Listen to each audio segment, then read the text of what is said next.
Bonjour et bienvenue sur Tuto Pâtisserie. Aujourd'hui, je vais vous montrer comment réaliser une galette des rois. Donc pour cette galette des rois, il va me falloir une frangipane, de la pâte feuilletée et bien sûr une fève. Je ne vais pas vous montrer comment réaliser ni cette frangipane ni cette pâte feuilletée. Si vous voulez, si vous ne savez pas les réaliser, je vous ai fait une vidéo pour cette frangipane et une vidéo pour la pâte feuilletée avec des articles en vous expliquant comment cela se fabrique. Dans cette vidéo, je vais vraiment vous montrer la méthode de montage pour réaliser une galette des rois. Cette méthode ne sera pas utile que pour la galette des rois, vous pourrez très bien vous en servir aussi plus tard pour réaliser des tourtes. Ce sera la même méthode, après ça sera à vous, si vous ne voulez pas mettre de pâte feuilletée, vous pourrez mettre peut-être une pâte sucrée, une crème pâtissière au lieu de la frangipane, rajouter des fruits, mais la méthode du montage sera la même. Pour l'organisation de ces deux recettes de base, la crème d'amande, je viens de la préparer. Par contre, la pâte feuilletée, je l'ai préparée la veille, voire l'avant-veille. Il n'y a aucun problème. On peut même la préparer en avant et mettre le feuilletage au congélateur et sortir ce qu'on a besoin. La première chose que nous allons faire, c'est étaler la pâte feuilletée. Donc, en matériel, il va me falloir juste des cercles pour le découpage. On ne s'en servira pas pour la cuisson, mais c'est juste pour donner la forme à la pâte feuilletée. Là, je vais utiliser 350 grammes, entre 350 grammes et 400 grammes de pâte feuilletée pour une galette de 5 personnes environ.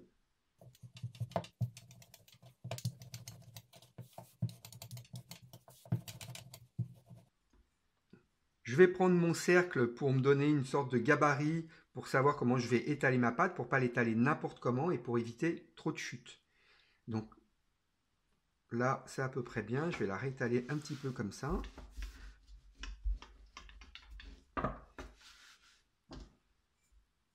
Voilà, parfait. Et maintenant, je vais l'étaler dans la longueur.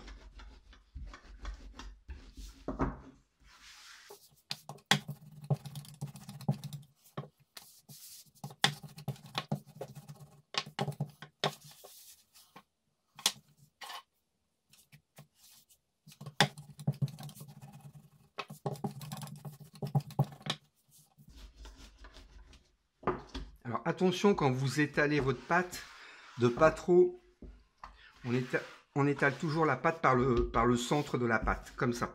Si vous allez trop sur la pointe, là ça va être très très fin et ça sera pas, vous n'aurez pas une pâte étalée régulièrement. Donc, ma pâte est étalée, je peux faire mes deux cercles de pâte feuilletée dedans. Donc c'est impeccable. Avant de couper, on soulève un petit peu la pâte pour éviter l'effet élastique. La pâte feuilletée revient toujours un peu sur elle-même. On a mis assez de farine pour pas que ça colle, pas trop non plus. Alors je vais piquer un peu ma pâte pour pas qu'elle développe trop. Je vous conseille un feuilletage à 5 tours. C'est idéal pour la galette des rois. Si vous faites 4 tours, ce n'est pas assez. 6 tours, elle développe beaucoup trop des fois. Donc 5 tours, pour moi, c'est parfait.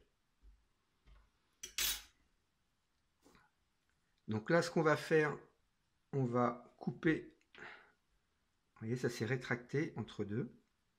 Donc là, vous voyez, j'ai plus assez de pâte.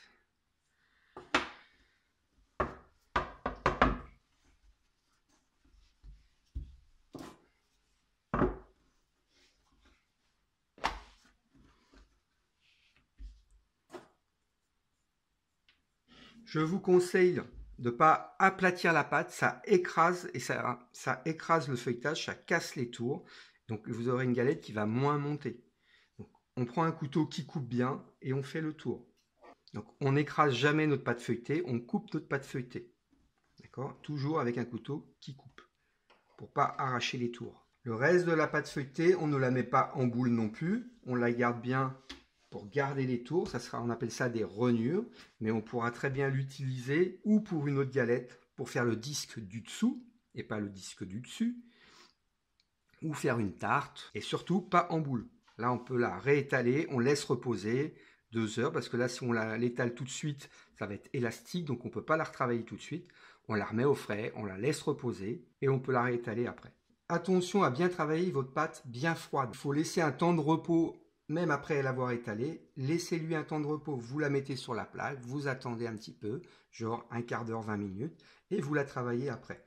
Donc travaillez dans un endroit frais, pas près d'une source de chaleur. On va prendre le rond de pâte feuilletée et là, on va la retourner.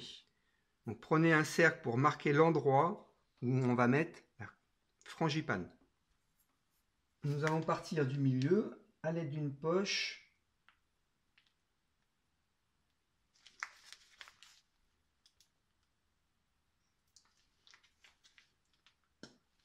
Donc pour la crème d'amande, attention de ne pas trop en mettre, de ne pas vouloir trop garnir. Ce n'est pas la peine, ça va s'étaler dans le four et prendre du volume.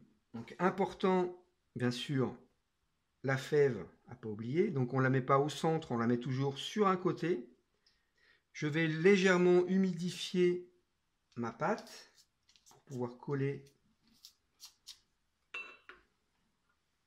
mon rond de feuilletage. Donc, ce rond de feuilletage, je vais le retourner aussi. Tac, et je vais le poser dessus.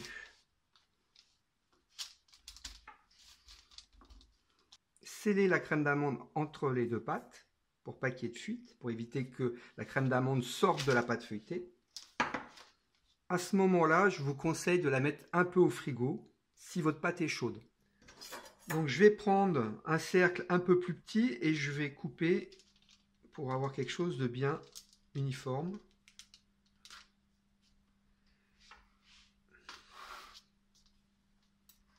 Alors on n'écrase pas la pâte avec le cercle, on va couper le surplus de pâte qui est autour du cercle.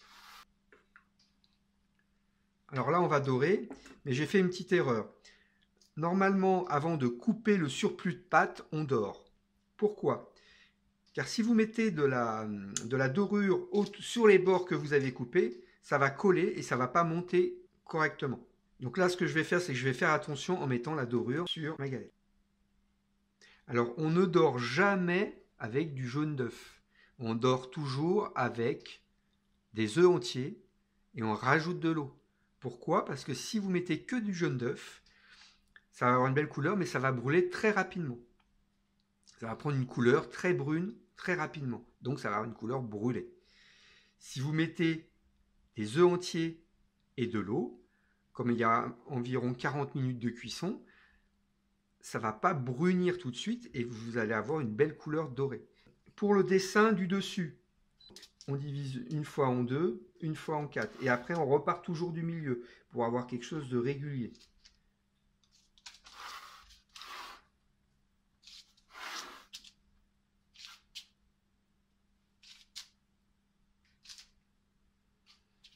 Donc, je vous montre ce décor, mais c'est vraiment pas le plus facile à réaliser.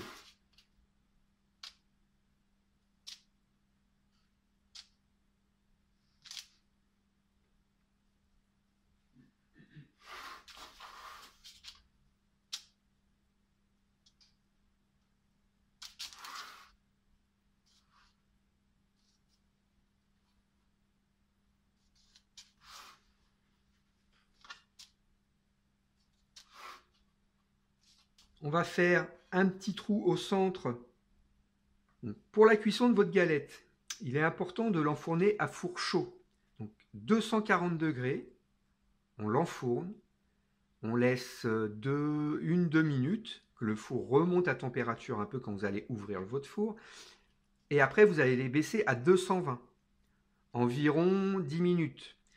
Quand vous voyez les premières colorations sur le bord de votre pâte feuilletée, de votre galette, vous allez pouvoir baisser à 180 et finir votre cuisson comme ça.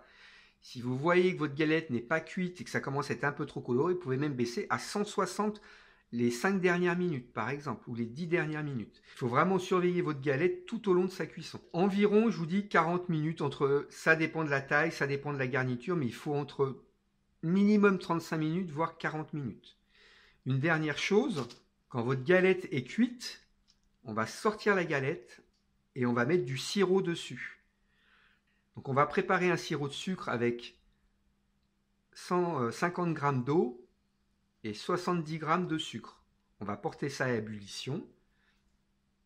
avant d'enfourner la galette, n'hésitez pas à repasser votre galette des rois au frigo si vous voyez que votre pâte est trop molle. C'est important d'avoir toujours une pâte ferme quand vous la travaillez et quand vous l'enfournez. Donc je viens de sortir ma galette du four, elle est presque cuite.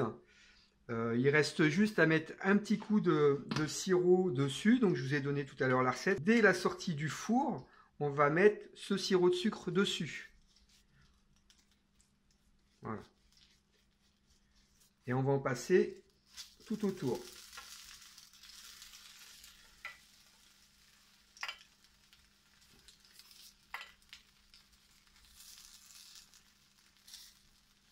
Alors, il ne faut pas en mettre trop non plus, sinon ça va humidifier trop la pâte. Voilà. Et là, on va la repasser tout de suite au four, 1 ou 2 minutes. Le temps que des petites bulles apparaissent sur votre galette. La galette est cuite, il ne vous reste plus qu'à la manger. Donc un dernier petit conseil quand même pour la cuisson. J'ai mis mon four sur une option ventilée avec une chaleur qui vient du bas. C'est vraiment important pour le début de la cuisson, pour que ça saisisse bien par le dessous. Voilà, je pense que je vous ai tout dit sur cette galette. N'oubliez pas de me laisser des commentaires si vous avez des questions ou quelque chose que vous n'avez pas compris sur cette vidéo. Je vous fais un petit coucou et je vous dis à bientôt. Salut!